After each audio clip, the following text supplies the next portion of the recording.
Today's lesson is going to be on 1 Samuel chapter 18. Just a little bit of background before we get into chapter 18 is that David has just killed Goliath. And so in the case of the story of David and Goliath, so we had the Israelites on one mountain, and then it goes down through the valley of Elah, so down through this valley, and on the other side we have the Philistines.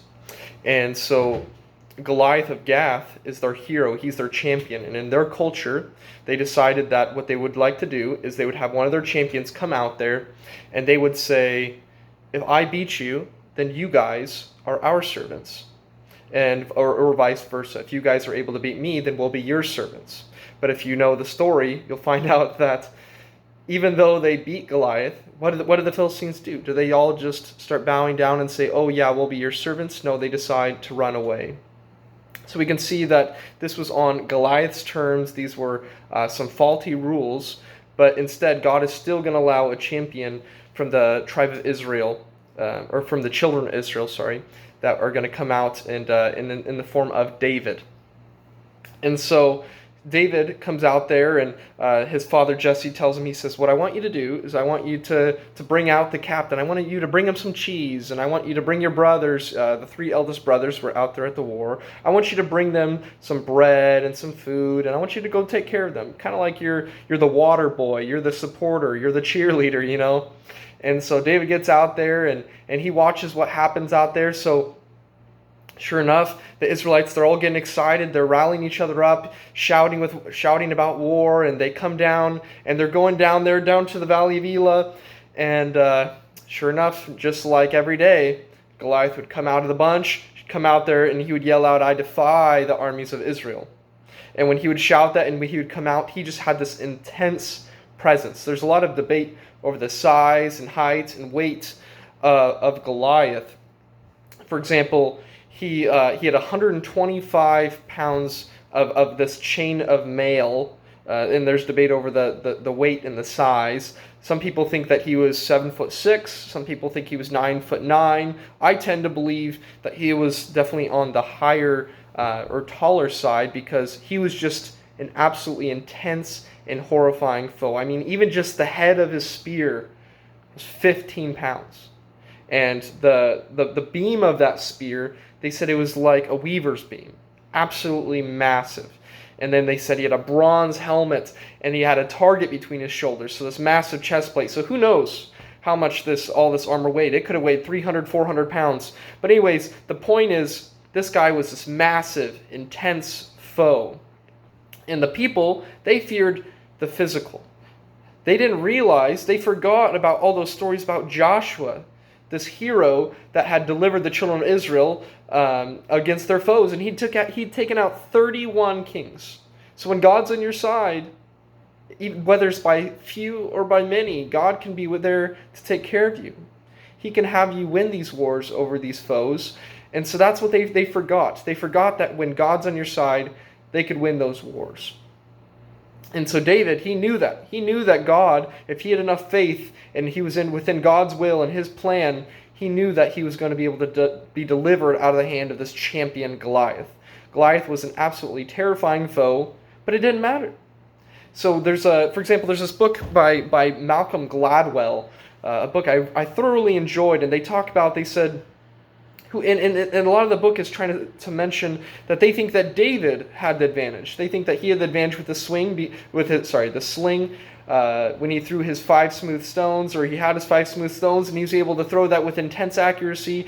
And he makes this great argument of how David had the advantage. But what he forgets is verse 47 talks about, of that same chapter, 1 Samuel chapter 17, verse 47, it talks about how God doesn't win battles by spears and swords. When God's on your side, God fights those battles for you. And what that shows you is that he could have won that battle with a pea shooter. He could have won it with a spoon. He could have won it with anything. God was on his side. And that is the true point. Malcolm Gladwell gets confused and decides that he wants to go down and figure out who really had the advantage, but that's not the story. That's not the key point. The key point was verse 47. And so that's a little bit of the background, that David was this hero of the people. And now we're going to continue on his journey in 1 Samuel chapter 18 of when he's continuing on getting closer to becoming king. So let's go ahead and start with verse 1. It says, "And it came to pass, when he had made an end of speaking unto Saul, that the soul of Jonathan was knit with the soul of David. And Jonathan loved him as his own soul." And what this reminds me of, this beautiful love that's between Jonathan and David, it really reminds me of a husband and wife kind of love. In Ephesians chapter 5, verse 28, it says, "So ought men to love their wives as their own bodies. He that loveth his wife loveth himself." So a man, they're supposed to love their wife, it says, as their own bodies.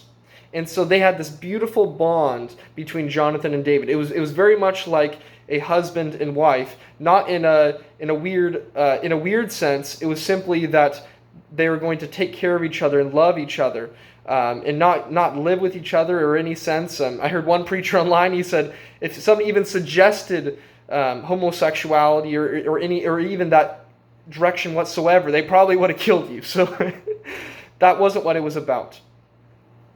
And verse 2, "And Saul took him that day and would let him go no more home to his father's house." So now David is stuck with Saul. Saul has said, "You're going to stay with me. I'm not going to let you go home anymore." Verse 3, "And Jonathan and David made a covenant because he loved him as his own soul." So they made some sort of covenant or promise with one another that they were going to take care of each other and look out after each other. It reminds me of when Jonathan, after he took out a garrison of the Philistines with his armor bearer, and Saul had made this foolish vow and said, if whoever eats food during the next battle, when we're going to clear out the Philistines, that they're going to have a curse on them, and they're going to die. I'm going to kill whoever does that. And so sure enough, his son's out there, and they walk into some woods, and he takes his staff down, puts it in some honey, and eats the honey off the end of his staff, and he finds, and then some of the people see what Jonathan has done, and then they go and they rat him out. They tell Saul, they said, "Your son, he's eaten when he was not supposed to eat, and now he's going to be cursed." And so from that point forward, Saul said, "Okay, well, I'm going to kill my own son." Rather than admit he's wrong and admit he made a foolish vow, he was going to kill his own son. And that's what it reminds me of here, is that the not that point exactly there, but the point is that when he said, "I'm going to kill my son," the people said, "We're not going to let one hair fall off his head. We're not going to allow you to touch him. We're not going to allow you to harm him." And so they stole away Jonathan in the night. They weren't going to allow Saul to kill their hero, the person who had just killed off a garrison of the Philistines with just him and his armor bearer. So that would have been absolutely insane to do that. And so I think that was the kind of covenant that they made with one another, that saying, I'm not going to allow one hair to fall off your head. I'm going to take care of you, make sure that nobody can come after you and hurt you. Let's continue on here. Verse 4. "And Jonathan stripped himself of the robe that was upon him, and gave it to David, and his garments, even to his sword, and to his bow, and to his girdle." And what this really reminds me of Jonathan taking off his robe and giving it to David, it reminds me of, I don't know if you guys have ever seen this in a pro soccer game or basketball game or whatever it may be, a professional athlete, sometimes at the end of a game, if they respect the person, that somebody on the other team so much that they'll actually take off their jersey and give it to the other person, or they might exchange jerseys, and it's just an ultimate form of respect. And it makes me wonder if that culture, if that idea of exchanging jerseys, exchanging clothing, if that's maybe where it came from, of this biblical example or cultural example. And it makes me wonder if that's where it started. And it's you don't have to use words or describe what the purpose behind that is. Of course, it's an utmost respect and care and love to give somebody your jersey, your clothing. Okay, let's look at verse 5. "And David went out whithersoever Saul sent him, behaved himself wisely, and Saul set him over the men of war, and he was accepted in the sight of all the people, and also in the sight of Saul's servants." And so now I want to talk a little bit about the progression of David becoming king so far. So first, In the first step of this progression, God tells Samuel, he says, what I want you to do is, let me take one step back. So previously, Saul had done some sins, and Samuel had told him, and he says, your seed will not continue. This is where your kingdom stops. And so then the next step is that God says, I want you, Samuel, you're going to help me find a man after my own heart. And that's an absolute insult to Saul, because we find that Saul was not a man after God's own heart. David was. And so when we continue on through these chapters, you're going to find that David, a man after his own heart, after God's own heart, is just a wonderful character here. And later we'll find out about Saul continually trying to kill him, but David doesn't retaliate. He only desires what's the will of God. And I think that was evident right off the bat when he killed Goliath. And so let's talk about this progression right here. So Samuel comes, and he's going to find this new king. He does, and God says, what I want you to do is I want you to go to the house of Jesse, and you're going to find a son. So he goes down there, and and so the first thing he does is he says, well, bring out your sons. And they bring out a son, and he chooses the eldest son. And he says, okay, this guy, he's tall. He's of a good countenance. Of course, this is a good character for us. Well, God, is this the right one? And God says, I don't look after stature and countenance. It's not about the physical. I look after the heart. That's not the right one. And it's actually interesting. There's this one study that they had people try to predict who's going to be the next congressional person and the next in line that would get elected in a congressional race. And so they'd put up different pictures up there for people, and just based off the images of these pictures, a person could predict who's going to be the congressional, I keep wanting to say client, the next person to get elected, with 68.8% chance. So better than chance, they could predict who's the next person to be elected just based off their looks. And so it just shows you really about humans. We're just so carnal. We're so physical. We look after what we can see, what can give us clues of what kind of person they're going to be. But to God, it's all about the heart. And right here, a lot of people, they just forget that in this Old Testament right here, back here actually, in the Old Testament, it's always been about the heart. And in Matthew chapter 5, verse 17, says that Jesus didn't come to destroy the law. He came to fulfill it. And so people don't realize it's always been about the heart. From Old to New Testament. And it took Jesus to come and reveal that to us. And there was little hints like this in the Old Testament where people were supposed to understand that. Okay, and so he comes up and he's trying to anoint, and then he goes, okay, well, that wasn't it. Next person. And he goes, God, is this one it? Nope. Next one. And then 7 sons go across, and none of them were it. And Samuel's like, what's this, Jesse? God said that one of your sons is going to be the next one. Where is he? And he says, well, my son David, he's off taking care of the sheep. And he's like, well, I won't even sit down. I want you to take your son and bring him back here, so then we can see if this is the one that God wants to establish as this next king, a man after his own heart. So then he brings up David and he anoints him, and immediately the Spirit of God fills him right after he anoints him with that oil. And it's interesting because the next verse, after it talks about David being anointed with this oil and the Spirit of the Lord fills him, it says, then the Spirit, God sends the spirit of evil of the Lord upon Saul. And so you can just see the juxtaposition of those two things, of how David gets the Spirit of the Lord, a good Spirit of the Lord. Saul immediately gets an evil spirit of the Lord. You can just see that the Spirit is, that God has lost favor of him. And so he comes up there, he establishes that he anoints him, and the Spirit of the Lord fills him. Spirit of the Lord, an evil spirit fills Saul. And then get this, now the next step in the process comes along. God it's kind of like a chess game. He's establishing this new king, and he has all the strategy. And another detail I wanted to bring up is that Samuel says, well, I can't go into Jesse's house. I can't go down there, or else Saul's going to kill me. Saul hates me now. And so God has a plan for him. He has this beautiful strategy where he says, what I want you to do is I want you to bring a sacrifice, And that way, that'll be your alibi. That's your way of getting through. And so the elders of the city see Samuel come and they're like, oh no, what's he going to do to us? And because they're fearing Samuel at this point. They know that God's with him and that Saul's not living right.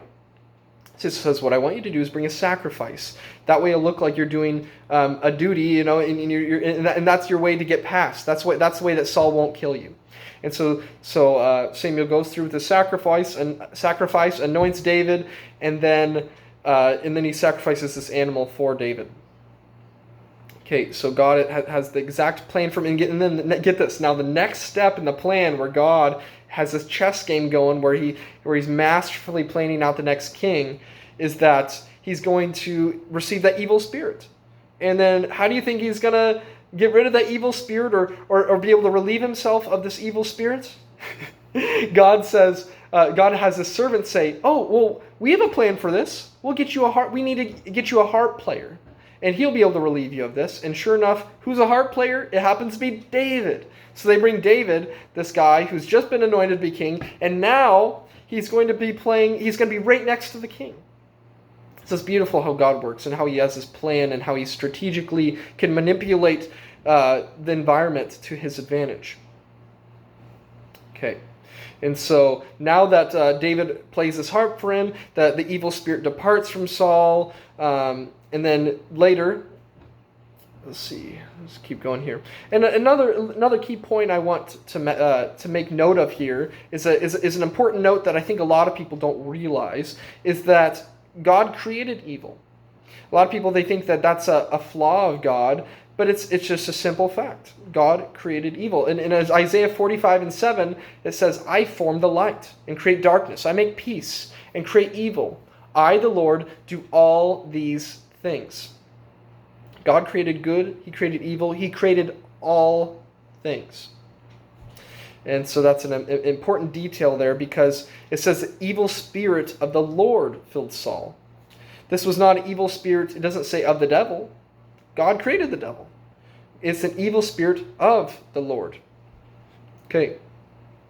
Well, I say God created the devil. He created the angels, and he was one of the fallen angels. So he didn't necessarily create the devil in a sense. He created an angel that then fell away by his own free will. Okay. 1 Samuel chapter 18, and when you look through 6 through 9, I'm going to sum this up rather than read through it. And it says, so there's this idea that David, he comes back from war. And the women are like, yes, it's just like a parade, and at the end of World War II, how everybody paraded around and the women were kissing the soldiers, and it was they're just having a beautiful, merry time. And so sure enough, some women go out into the streets and they're playing music, and it's kind of like an echo chamber. Somebody sings one part and then another person sings the next part. And the women says, Saul, I'm not going to sing it for you, but Saul says, so then the women say, David has killed his 10,000s and Saul has killed his thousands. And so Saul overhears this and he's like, they've only ascribed to me thousands and they've ascribed to David 10,000s. What more could he have but the kingdom? So Saul now gets this paranoia. He's like, oh great, this guy's going to take over my kingdom. That's the worst thing possible. And another thing is that Saul knows it's coming. Samuel's already told him, and he says, you're going to lose your kingdom. And so it's created this paranoia in him that he's going to lose this kingdom because David is this great and wonderful guy. Okay, and then 1 Samuel 18:10 through 11, we'll find that Saul, this paranoia comes to fruition. He tries to kill him, and he takes out his javelin, and he says, I'm going to strike him through the wall. And he throws his javelin at David, and luckily David misses that javelin due to the protection of God. And then it says later he even tried again. So twice he tried to kill David already. And sure enough, it's interesting to me that after he tries to kill David, it says that Saul says he was afraid. And you'd think that the guy who escaped and let Saul live after he escaped, because David, when he had God on his side, if he wanted to, he could have just came up and killed Saul if that was God's will. And so you'd think that you'd be afraid of the guy who tries to retaliate, not the guy who tries to run away. But Saul is just becoming this madman, and he's crazy. And he's trying, and he just thinks that that David's out to get him, and it's just this crazy fear. David is in complete subjection to God, and if God desired for David to take it at that very moment, I'm sure David would have took it, but that hadn't happened yet. Okay, and so Saul's response in verses 12 through 15 is that he sends him away. He says, "Go over, be captain over thousands. Get away from me." He doesn't want him right next to him. He's like, this guy's going to eventually try to kill me and take my kingdom. So I'm going to send him away, be captain over the people, keep him busy. And verses 16 through 19, it continues on that Saul then promises his elder daughter Merab to David. This is very odd to me that the guy that you're afraid of, and it's just this kind of bipolar nature here. He decides he's going to give him his elder daughter. And you might think, wow, that's crazy. Is that actually going to happen? Sure enough, it doesn't. Later, he has a change of heart, and he gives Merab to Adriel the Maholathite. And so he's like, I promised her to you. Nah, I'm not giving my eldest daughter to you. You don't get to be my son-in-law. And so Saul decides that. So then we're just going to continue on here, verse 20, and it says, Michal, Saul's daughter, loved David. And they told Saul, and the thing pleased him. And Saul said, I will give him her, that she may be a snare to him, and that the hand of the Philistines may be against him. Wherefore Saul said to David, Thou shalt this day be my son-in-law, and the one of the twain. And so you got to be thinking to yourself, he already gave away one daughter. What's Saul up to? What's this madman up to? What's this bipolar crazy dude up to? And I say bipolar, but it's mostly just for your own understanding. I don't think he was necessarily bipolar. I think he had an evil spirit of the Lord. And that's a whole other topic we can go into, but we'll continue on here. And it's this fact that he says, okay, so I'm going to give you my daughter Michal, but what I want you to do is I want you to give me 100 foreskins of the Philistines. Quite the task there. And he says, so David goes, you're going to give this to me? You're going to give this to me? This is great. I'm going to be a son-in-law to this king. And you'd think that he would be... it's interesting that it pleased him that Saul would promise this, even though he'd already lied on his first promise, and that he'd try to kill him twice. Maybe there's other times that it didn't note about him trying to kill him. So, and he's like, sure, yeah, this is great. I get to be son-in-law to this madman king. And David was happy with that because he knew that God was on his side and God could fight his battles for him. And so he goes out, collects those foreskins. It's such a nasty task. He brings them and he says, here you go. Give me Michal. Give me your daughter. And Saul knew, it doesn't say this. This is my own elaboration on this, is that Saul knew. He'd probably said this in a public manner, do this task for me. And if he didn't hold to his task this time, I'm sure the people would have been like, you're kidding me. You're gone. You're a hypocrite. You're nasty. And so Saul says, okay, we'll take my daughter. You earned it. You can imagine he really didn't want to give him Michal, but he gives him Michal. And then the chapter ends by mentioning that David's wisdom, it just talks about David's wisdom. And he's wise. And it says he was even wise against, and I'll read the exact verse here. It says in verse 30, Then the princes of the Philistines went forth, and it came to pass, after they went forth, that David behaved himself more wisely than all the servants of Saul, so that his name was much set by. And why do you think it says David behaved himself more wisely than all the servants of Saul? It makes you wonder.